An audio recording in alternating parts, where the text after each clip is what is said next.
ꯑꯩꯈꯣꯏ ꯑꯗꯨꯝ ꯈꯪꯉꯦ ꯅꯥꯒꯥꯒꯤ ꯃꯤꯁꯝ ꯃꯤꯌꯥꯝꯅ ꯅꯥꯒꯥꯒꯤ ꯍꯧꯖꯤꯛ ꯂꯩꯔꯤꯕ MLA ꯈꯔꯗ ꯌꯥꯝ ꯋꯥꯔꯧꯏ ꯌꯥꯝ ꯅꯥꯒꯥ ꯌꯥꯝ ꯁꯦꯡꯉꯤꯀꯣ ꯁꯦ ꯗꯦꯟ ꯑꯗꯒꯤꯗꯤ ꯌꯨꯅꯥꯏꯇꯦꯗ ꯅꯥꯒꯥ ꯀꯥꯎꯟꯁꯤꯜꯒꯤ ꯊꯧꯄꯨꯕꯁꯤꯡꯗ ꯋꯥꯔꯧꯏ ꯃꯁꯤ ꯈꯪꯉꯤꯀꯣ ꯗꯦꯟ ꯑꯗꯒꯤꯗꯤ ꯅꯦꯐ꯭ꯌꯨ ꯔꯤꯌꯣꯅ ꯊꯥꯗꯣꯛꯈꯣ ꯍꯥꯏꯔꯛꯄꯗꯒꯤꯅꯤ ꯍꯥꯏꯕꯗꯒꯤ ꯅꯦꯐ꯭ꯌꯨ ꯔꯤꯌꯣ ꯃꯁꯥ ꯃꯈꯣꯛꯇ ꯋꯥꯔꯧꯏ ꯁꯤ ꯂꯩꯀꯣ ꯁꯤ ꯂꯩ ꯋꯥꯔꯧꯕꯒꯤ ꯄꯣꯠ ꯑꯃ ꯂꯩꯕꯁꯤ ꯑꯩꯈꯣꯏꯅ ꯈꯪꯉꯤ ꯑꯗꯨꯅꯗꯤ ꯋꯥꯔꯧꯔꯤꯕ ꯃꯤꯌꯥꯝꯁꯦ ꯊꯦꯝꯕ ꯍꯥꯏꯕꯁꯦ ꯃꯣꯏꯒꯤ ꯇꯉꯥꯏ ꯐꯗꯕ ꯑꯣꯏ ꯑꯗꯨꯒ ꯅꯥꯒꯥꯒꯤ ꯍꯧꯖꯤꯛꯀꯤ ꯐꯤꯕꯝꯁꯤꯗ ꯃꯥꯒꯤ ꯁꯦꯐꯒꯥꯔꯗ ꯑꯃꯃꯨꯛ ꯃꯊꯧ ꯇꯥꯔꯛꯑꯦ ꯀꯔꯤꯅꯣ ꯁꯦꯐꯒꯥꯔꯗ ꯍꯥꯏꯔꯒꯗꯤ ꯎꯈ꯭ꯔꯨꯜꯗ ꯅꯤꯡꯇꯝꯅ ꯆꯠꯄ ꯉꯝꯃꯛꯇ꯭ꯔꯦ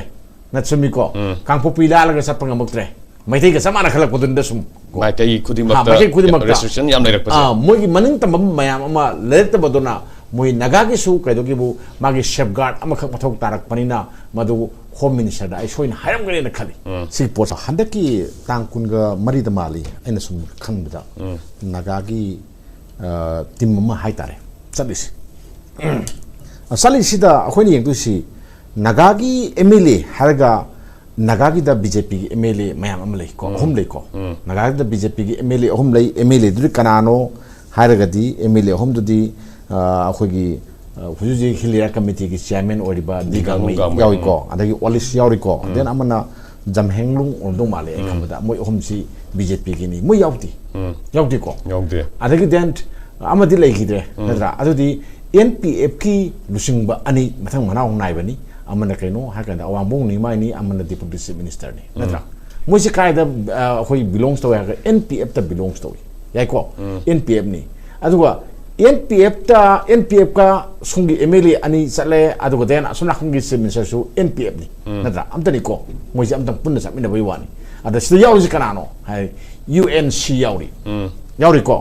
UNC ꯌꯥꯎꯕꯅꯤꯅ ꯑꯣꯏꯕ ꯌꯥꯕ ꯃꯣꯏꯅ ꯈꯔ ꯑꯩꯈꯣꯏ ꯄꯥꯎꯆꯦꯗ ꯈꯔ ꯊꯣꯛꯄ ꯑꯣꯏꯕꯅꯤꯅ ꯑꯗꯨꯗꯤ ꯍꯦꯟꯅ ꯑꯩꯈꯣꯏꯅ ꯋꯥꯈꯜꯅ ꯁꯥꯒꯠꯄꯁꯨ ꯌꯥꯗꯦ ꯑꯗꯨꯅ ꯑꯣꯏꯕ ꯌꯥꯕ ꯃꯔꯝ ꯈꯔꯗꯤ ꯑꯗꯨꯝ ꯂꯩ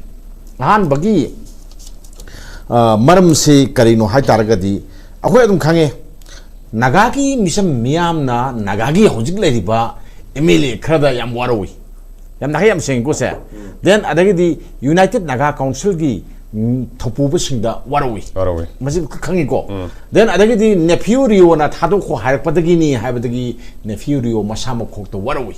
ꯁꯤ ꯂꯩꯀꯣ ꯁꯤ ꯂꯩ ꯋꯥꯔꯧꯕꯒꯤ ꯄꯣꯠ ꯑꯃ ꯂꯩꯕꯁꯤ ꯑꯩꯈꯣꯏꯅ ꯈꯪꯉꯤ ꯑꯗꯨꯅꯗꯤ ꯋꯥꯔꯧꯔꯤꯕ ꯃꯤꯌꯥꯝꯁꯦ ꯊꯦꯝꯕ ꯍꯥꯏꯕꯁꯦ ꯃꯣꯏꯒꯤꯇꯉꯥꯏ ꯐꯗꯕ ꯑꯣꯏ ꯑꯗꯨꯒ ꯗꯦꯟ ꯑꯄꯨꯟꯕꯒꯤ ꯂꯤꯛꯂꯝꯁꯤꯗ ꯄꯨꯟꯅ ꯆꯠꯃꯤꯟꯅꯕꯒꯤ ꯇꯉꯥꯏ ꯐꯗꯕ ꯑꯃ ꯂꯩꯕꯅꯤꯅ ꯃꯗꯨꯒꯤ ꯋꯥꯈꯜꯂꯣꯟꯗꯨꯗ ꯑꯩꯈꯣꯏꯅꯁꯨ ꯅꯍꯥꯟꯈꯣꯏ ꯑꯗꯨꯝ ꯈꯪꯉꯤ ꯀꯔꯤꯅꯣ ꯍꯥꯏꯔꯀꯥꯟꯗ ꯑꯩꯈꯣꯏꯒꯤ union home minister Amit Shah ꯃꯁꯥꯃꯛꯅ UNCꯗ ꯍꯥꯏꯔꯛꯈꯤꯕ ꯗꯦꯟ ꯄꯥꯔꯇꯤꯒꯤ MLAꯁꯤꯡꯗ ꯍꯥꯏꯔꯛꯈꯤꯕ ꯃꯌꯥꯝꯁꯦ ꯁꯤꯅ ꯃꯔꯝ ꯑꯣꯏꯔꯒ ꯃꯣꯏ ꯎꯅꯔꯀꯥꯟꯗ ꯑꯗꯨꯅ ꯍꯟꯗꯛ ꯊꯥꯗꯣꯛꯈꯤꯕꯒꯤ ꯃꯇꯥꯡꯗ ꯋꯥꯔꯤ ꯁꯥꯟꯅꯕꯁꯨ ꯑꯣꯏꯔꯝꯒꯅꯤꯅ ꯈꯜꯂꯤ ꯁꯤꯃꯀꯣ ꯋꯥꯔꯤ ꯁꯥꯟꯅꯕꯗꯤ ꯀꯩꯅꯣ ꯑꯩꯈꯣꯏꯒꯤ ꯅꯥꯒꯥꯁꯤꯡꯅ ꯐꯥꯖꯤꯜꯂꯝꯕ ꯀꯨꯀꯤꯒꯤ 14 ꯊꯥꯗꯣꯛꯈ꯭ꯔꯦ ꯁꯦꯞꯂꯤ ꯐꯖꯅ ꯀꯥꯏꯉꯩ ꯄꯤꯖꯔꯒ ꯅꯨꯡꯉꯥꯏꯅ ꯇꯧꯔꯒ ꯏꯔꯨꯖ ꯃꯥꯏꯊꯖꯍꯜꯂꯒ ꯊꯥꯗꯣꯛꯈ꯭ꯔꯦ ꯃꯌꯥꯝ ꯈꯪꯉꯦꯀꯣ ꯗꯦꯟ ꯃꯣꯏꯒꯤꯅ ꯁꯤꯔꯒ ꯐꯪꯉꯦꯁꯤ ꯉꯟꯅ ꯑꯗꯨꯝ ꯈꯪꯈ꯭ꯔꯕꯅꯤꯀꯣ ꯁꯤꯔꯒ ꯐꯪꯉꯦ ꯏꯆꯝ ꯆꯝꯅ ꯁꯤꯕ ꯅꯠꯇꯦ ꯀꯣ ꯃꯤꯑꯣꯏꯕ ꯑꯃꯗ ꯆꯠꯀꯗꯕ ꯂꯤꯆꯠꯇꯨ ꯆꯠꯈꯤꯕ ꯅꯠꯇꯦ ꯍꯥꯏꯕꯁꯤ ꯍꯧꯖꯤꯛꯇꯤ ꯑꯗꯨꯝ ꯈꯪꯅꯔꯦ ꯂꯣꯏ ꯍꯥꯏꯅꯔꯦꯀꯣ ꯁꯤ ꯑꯃ ꯂꯩ ꯑꯗꯒꯤꯗꯤ ꯁꯤꯒꯤ ꯐꯤꯕꯝꯁꯤ ꯂꯥꯛꯀꯥꯟꯗ ꯀꯔꯤ ꯑꯣꯏꯕ ꯌꯥꯒꯦ ꯑꯗꯨꯒꯤ ꯄꯣꯠ ꯑꯃ ꯂꯩꯔꯀꯥꯟꯗ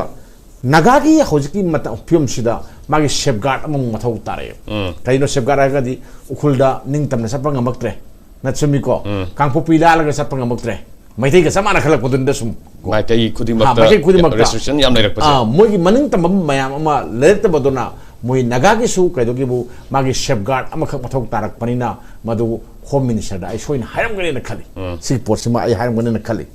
ꯗꯦꯟ ꯑꯇꯣꯞꯄ ꯑꯃꯅ ꯉꯁꯥꯏꯒꯤ ꯅꯥꯒꯥꯒꯤ ꯑꯄꯨꯟꯕꯒꯤ ꯅꯥꯒꯥꯒꯤ ꯑꯦꯔꯤꯌꯥꯁꯦ ꯃꯁꯤ ꯑꯩꯈꯣꯏꯒꯤ ꯃꯣꯏ ꯉꯥꯛ ꯁꯦꯟꯅꯅꯕꯒꯤ ꯊꯧꯔꯥꯡ ꯑꯃ ꯁꯣꯏꯅ ꯋꯥ ꯄꯣꯠ ꯍꯥꯏꯅꯔꯝꯒꯅꯤꯅ ꯈꯜꯂꯤ ꯁꯨꯃꯥꯏꯅ ꯉꯥꯛꯄꯤꯌꯨ ꯁꯦꯟꯕꯤꯌꯨ ꯈꯣꯠꯄꯤꯌꯨ ꯑꯃ ꯇꯧꯕꯤꯌꯨꯅ ꯍꯥꯏꯔꯝꯒꯅꯤꯅ ꯈꯜꯂꯤ ꯁꯤꯗꯤ ꯖꯁ ꯇꯉꯥꯏ ꯐꯗꯅ ꯍꯥꯏꯗꯕ ꯌꯥꯗꯕ ꯋꯥ ꯉꯥꯛꯇꯅꯤꯀꯣ ꯑꯩꯈꯣꯏꯅ ꯍꯥꯏꯔꯤꯁꯦ ꯈ꯭ꯋꯥꯏꯗꯒꯤ ꯂꯨꯔꯤꯕ ꯋꯥꯐꯝ ꯑꯃꯗꯤ ꯑꯩꯅ ꯁꯨꯝ ꯊꯥꯖꯕꯩ ꯋꯥꯅꯤꯀꯣ ꯃꯁꯤ ꯑꯣꯏꯔꯝꯕꯁꯨ ꯌꯥꯏ ꯑꯣꯏꯔꯝꯗꯕꯁꯨ ꯌꯥꯏ ꯈ꯭ꯋꯥꯏꯗꯒꯤ ꯃꯔꯨꯗꯤ ꯏꯅꯦꯁꯦꯟ IMꯒ ꯏꯟꯗꯤꯌꯥ ꯒꯃꯦꯟꯀ ꯄꯣꯂꯤꯇꯤꯀꯦꯜ ꯇꯣꯛ ꯇꯧꯅꯕꯁꯦ ꯍꯧꯖꯤꯛ ꯂꯦꯞꯄꯒ ꯂꯩꯕꯁꯦ ꯃꯁꯤ ꯑꯃꯨꯛ ꯆꯠꯊꯕꯤꯅꯕ ꯅꯥꯒꯥꯒꯤ ꯋꯥꯔꯣꯏꯁꯤꯟ ꯄꯨꯔꯛꯅꯕꯒꯤ ꯄꯣꯠꯁꯦ ꯑꯩ ꯍꯥꯏꯔꯝꯒꯗ꯭ꯔꯥꯅ ꯌꯥꯝ ꯀꯟꯅ ꯈꯜꯂꯤ ꯃꯔꯝꯗꯤ ꯍꯥꯏꯕ ꯌꯥꯕ ꯀꯥꯡꯕꯨꯅꯤꯀꯣ ꯃꯣꯏꯁꯦ ꯍꯥꯏꯕ ꯉꯝꯕ ꯀꯥꯡꯕꯨꯅꯤꯗꯤ NPF ꯀꯅꯥꯅꯣ ꯑꯗꯨꯝ ꯈꯪꯉꯤ UNC ꯀꯅꯥꯅꯣ ꯑꯗꯨꯝ ꯈꯪꯉꯤ ꯅꯠꯇ꯭ꯔꯥ moi myam se kamai tor vote kar ke se ko myam lo khangin natro aduna kamai to kibu ngasagi india government ka khoi matam sangna sahi mari manga sore moina wari khana tana lai singji khaibung tana badona ko yanadagum tor ga lai pot se masi samjinaraga wari no sabiu adu den nagagi waro sinji amtang porpiu ha pot se hairam ga dai na ai khale aduna sigumba mayam sidi manipur ga meningam ponti sumiko adagi den npf se kaino haragadi masai NDA gi partner amani NDA gi partner amana magi MLA sing puraga se misai yaruga home minister unabada kaisu kanamti ye pya ponti ko adum unani mai party masel ni amon daragadi ko marup masel ni haibani da aduna si report si leibanina chief minister unaraga kana ga uleti sida sumiko moina haiga da wadu da adudi hanada unat ba hairaga lera pu altani UN sing haitana unai nadra adagi de MLA mayam du cabinet meeting phamdana ama tawdana haitana yaumi narini nomui manda chief minister ga unabase kam toina unari ba paw phongroi ba mi amane ba ko deputy chief minister oiba losi dikho se nadra adagi awamu ni mai su samana ko aduna chief minister da haibagi da moina khoina kathok panena lobu yadi ko maonda magi mathau mana tawgadabadu natabanina magi tawgadabadu thirakanda asomda satpaneba aduna khwaidagi maruiba moigi khongchatsigi pandamdi kaino hakanda lepaga leigraba wari saba tokraba haitare ko to ga leiriba adumba ngasagi pisto political dialogue se hobiu haina madu takna ramgadra haina aina sima yakkan khali ko sim khali then adagidi silaka da manipur gi ingtapagi film se kamai propiyai habasi adum hairam gani union home minister na hairam gan khali home minister si araiba kasu oide khoi manipur thoi ba thoro wathok mayam jingsi ma loinak knowledge lebani ma loi khangbani aduga den ma su singmasi rang si handan ge adu handhaloi ha posu mangonda leibani na ma unaba kana ba khara lei ko naga singi oina kana ba khara leirangani aduga den hojiki matamda di maitai ga naga singa ko punna dum saminai natra saminai adu thai da dum saminai adum nusinana adum lei natra leimina banina sigda khoina aran ba mieng amta khoina yengai leite ko ai wakhal undem leite na khali aduna marudi khwaidai marudi hojik thoiba thodo watho moina adagi home minister na hairaga thadokhiba tharo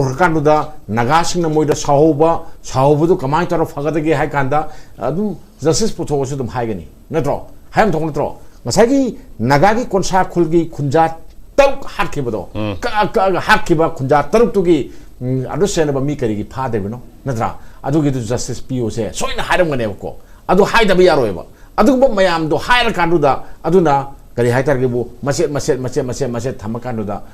khwaidagi maru point di innocent IM gi wari se saba hobiyu matam kuire haya porse ai pressure piram gadra ina ai swai khali aduna